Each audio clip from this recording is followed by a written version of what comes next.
Hello stranger things fans, welcome back to our channel. Finally భయ్యా 2 days back చేయాల్సిన video ఇప్పుడు చేస్తున్నా. ఏమనుకోవద్దు, సెకండ్ ఛానల్ కంటెంట్ కదా, సో లేట్ అవుతూ ఉంటుంది. ఆబ్వియస్లీ సీజన్ 5 వాల్యూమ్ 2 ఎండింగ్ చూసాక మీ బ్రెయిన్ కూడా ఫ్రీజ్ అయిపోయి ఉంటుంది.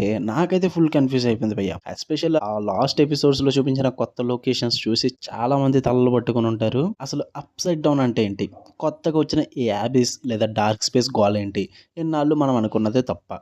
డోంట్ వరీ, ఈ వీడియో ఎండింగ్ వరకు చూస్తే ఆ కన్ఫ్యూజన్ మొత్తం క్లియర్ అయిపోతుంది. ఎందుకంటే ఈ సీజన్లో డఫర్ బ్రదర్స్ మనకి ఒక మైండ్ బ్లోయింగ్ ట్విస్ట్ ఇచ్చారు. Let's break it down. Season 1 నుండి మనం అందరం ఒకే విషయం ఫిక్స్ అయిపోయాం. అదేంటంటే మన హాకిన్స్ కింద ఎగ్జాక్ట్లీ ఒక జెరాక్స్ కాపీ లాగా ఉండే అప్ సైడ్ డౌన్ లోనే వెక్నా, డిమోగార్గన్స్ అండ్ మైండ్ ఫ్లేయర్ అందరూ ఉంటారని. అదే వాళ్ళ మెయిన్ వరల్డ్ లేదంటే హోమ్ బేస్ అని మనం నమ్మం. అందుకే అది చూడడానికి చీకటిగా బూజు పట్టినట్టు భయంకరంగా ఉంటుంది అనుకున్నాం. బట్ గెస్ వాట్, మనం ఎన్నాళ్ళు అనుకున్నది రాంగ్. అస్సలు కాదు. సీజన్ 5 వాల్యూమ్ 2 లో ఒక పెద్ద రివీలేషన్ ఇచ్చారు. అదేంటంటే ది అప్ సైడ్ డౌన్ అనేది ఒక సపరేట్ ప్లానెట్ లేదా వరల్డ్ అయితే కాదు. ఇది వింటే మీరు షాక్ అవుతారు. Up side down is just bridge అంతే. అవును, మీరు విన్నది నిజమే. అదొక వంతెన భయ్యా, లేదా ఇంకా క్లియర్ గా చెప్పాలంటే 2 వేరు లోకాలని కలిపే ఒక వామ్ హోల్ అంతే. ఒక సొరంగం లాంటిది. ఈ కాన్సెప్ట్ ని సింపుల్ గా అర్థం చేసుకోవడానికి ఇమేజ్ చూడండి. దీన్ని మనం 3 లేయర్స్ గా డివైడ్ చేద్దాం. యాక్చువల్లీ ఇది నేనే సొంతంగా క్రియేట్ చేసింది కాదు, ఆల్రెడీ చాలా మంది క్రియేట్ చేసింది. సో నేను యూజ్ చేసుకున్నా, దాన్ని రిప్లికేట్ చేసుకుని. సో నేనే పెద్ద ఏదో క్రియేట్ చేసేసి ఏదో చేస్తానైతే అనుకోద్దు.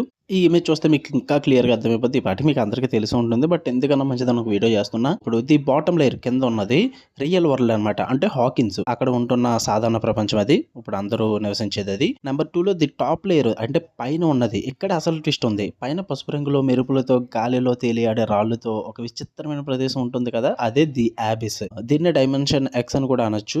గుర్తుపెట్టుకోండి, this is the actual villain world అనమాట. అంటే వెక్నా, మైండ్ ఫ్లేయర్, డిమోగార్గన్స్ పుట్టింది పెరిగింది ఇక్కడే. And number 3 middle layer. ఇప్పుడు ఈ పైన ఉన్న ప్రమాదకరమైన యాబిస్ ని, కింద ఉన్న హాకిన్స్ ని కలిపేది ఈ మధ్యలో ఉన్న దారే, అదే అప్ సైడ్ డౌన్. ఇంకా క్లియర్ గా చెప్పాలంటే 11 చిన్నప్పుడు హెన్రీ అదే 001 ని బ్యానిష్ చేసినప్పుడు వాడు నేరుగా వెళ్లి పడింది ఈ పైన ఉన్న యాబిస్ లోనే, అప్ సైడ్ డౌన్ లో కాదు. అక్కడ వాడు మైండ్ ఫ్లేయర్ ని కనుగొని దాన్ని కంట్రోల్లోకి తెచ్చుకున్నాడు. ఆ తర్వాత సీజన్ 1 లో 11 మొదటిసారి డిమోగార్గన్ టచ్ చేసినప్పుడు ఈ 2 ప్రపంచాల మధ్య ఒక గేట్ లాంటి కనెక్షన్ క్రియేట్ అయింది. ఆ కనెక్షన్ పేరే అప్ సైడ్ డౌన్. అందుకే అప్ సైడ్ డౌన్ చూడడానికి హాకిన్స్ లాగే ఉన్నా 11 ఆ గేట్ ఓపెన్ చేసిన రోజున, అంటే November 6, 1983 లో ఫ్రీజ్ అయిపోయి ఉంటుంది. అది జస్ట్ మన ప్రపంచం యొక్క ఒక పాడైపోయిన రిఫ్లెక్షన్ మాత్రమే. సో ఫైనల్ గా చెప్పొచ్చేది ఏంటంటే అప్ సైడ్ డౌన్ విలన్ల అడ్డా అయితే కాదు, అది జస్ట్ వాళ్ళు మన ప్రపంచంలోకి రావడానికి వాడుకునే ఒక దారి మాత్రమే. అసలు సిసలైన ప్రమాదం ఉన్నది పైన ఉన్న యాబిస్ లో. వెక్నా అక్కడి నుండే ఇప్పుడు ఆపరేట్ చేస్తున్నాడు. ఐ హోప్ ఇప్పుడు మీకు అప్ సైడ్ డౌన్ కి యాబిస్ కున్న తేడా క్లియర్ గా అర్థమైంది అనుకుంటున్నా. ఈ కొత్త థియరీ పైన మీ ఒపీనియన్ ఏంటో కింద కామెంట్ చేయండి. అండ్ ఇదేం పెద్ద ఎక్స్ప్లెనేషన్ కాదు, అయినా అందరికీ తెలిసిపోయి ఉంటుంది. బట్ thumbnail అన్ని సెట్ చేసి పెట్టుకున్నాం కదా, వీడియో చేయాలి కాబట్టి చేద్దాంలే అని చెప్పి 2 days లేట్ అయినా సరే పెట్టాల్సి వస్తుంది. అంటే ముందే రెడీ చేసుకున్నాం భయ్య. యాక్చువల్లీ 28th రావాలి వీడియో, నేను లేట్ అయిపోయాను, sorry for that. Okay, video like చేయండి, షేర్ చేయండి, మీ ఒపీనియన్స్ కూడా కామెంట్ చేయండి. నెక్స్ట్ వీడియోలో కలుద్దాం. అంటే లవ్ యూ ఆల్, బై.